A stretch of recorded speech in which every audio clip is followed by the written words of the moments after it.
दुनिया के 5% लोग गर्दन के ऊपर वाले हिस्से से कमाते हैं। गर्दन के ऊपर वाले हिस्से को इतना मजबूत रखते हैं कि पूरी दुनिया को ये अपने काबू में कर सकता है। इस हिस्से में इतनी ताकत है। इस हिस्से की ताकत को पहचानने के लिए प्रकृति में बहुत सारी चीजें आपको देखने को मिलती होगी। दुनिया के 95% लोग गर्दन के नीचे वाले हिस्से से कमाते हैं।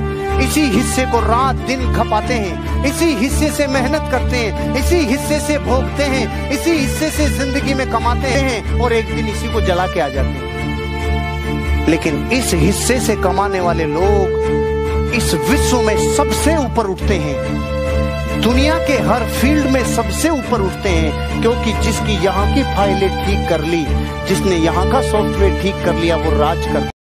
एक गुरु थे, 2 शिष्य थे, दोनों को लालटेन दे दी रात को और बोला जाओ जाके आओ। तो एक शिष्य बोला, गुरुजी इस लालटेन से तो 5 कदम ही दिखता है, इससे तो 5 कदम ही दिखता है। और दूसरा शिष्य 10 किलोमीटर की यात्रा पूरी करके आ गया। तो गुरुजी ने पूछा, तू कैसे जाके आया?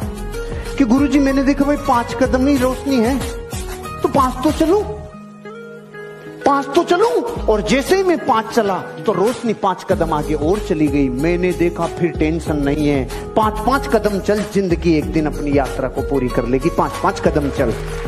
जैसी परिस्थिति है उसको फ्यूचर में कुछ नहीं दिख रहा तो चिंता नहीं करो, 5-5 कदम चल। दुनिया के 95% लोग अपनी जिंदगी में गर्दन के नीचे वाले हिस्से से कमाते हैं। 5% लोग हैं जो गर्दन के ऊपर वाले हिस्से से कमाते हैं। इन दोनों हिस्सों में से 95% वाला हिस्सा कौन सा है? ये वाला है। 5% ये वाला है। पूरी दुनिया में रात दिन रगड़ता कौन से वाला हिस्सा है? शाई किसकी खत्म होती है? प्रेशर किस पे पड़ता है? सारा काम ये करता है ना, फिर शाम को इसके ऊपर विराजमान कौन होता है? 5%। एक आदमी था, उसके पास 200 बीघा जमीन थी भाई साहब। 50 बीघा एक्वायर हो गई, 50 बीघा गवर्नमेंट ने ले ली, तो कितनी बची? तो वो रो रहा है, 150 ही बची, 150 ही बची, 150 बची। और एक आदमी के पास कुछ भी नहीं था, उसके पास तो 100 गज का प्लॉट था, बस उसके आगे रोड आ गई, वो डांस कर रहा है, वाह मेरे आगे रोड आ गई। 200 गज वाला तो आनंद ले रहा है और 150 बीघे वाला रो रहा है।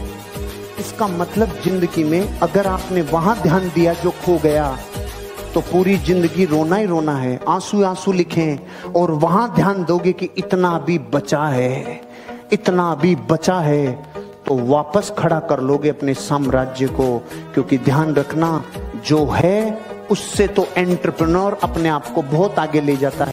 एक बार आइंस्टाइन अपने किसी दोस्त को इनवाइट कर लिया खाने पर, खाने पे इनवाइट किया और ऐसा मग्न हो रहा था अपने आविष्कार में, अपने एक्सपेरिमेंट में, कि उसके दोस्त को आके 6 घंटे हो गए और दोस्त ने खाना भी खा लिया और दोस्त बैठा है।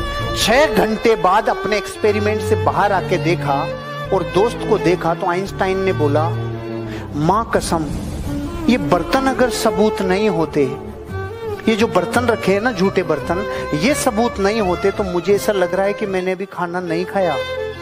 जो काम करते टाइम खाना भी पता ही नहीं खाया कि नहीं खाया, दोस्त को बुलाया कि नहीं बुलाया, 6 घंटे हो गए बैठे हुए। इसका मतलब आइंस्टीन उस फ्लो स्टेट में चला जाता था जहां होश नहीं रहता काम करते।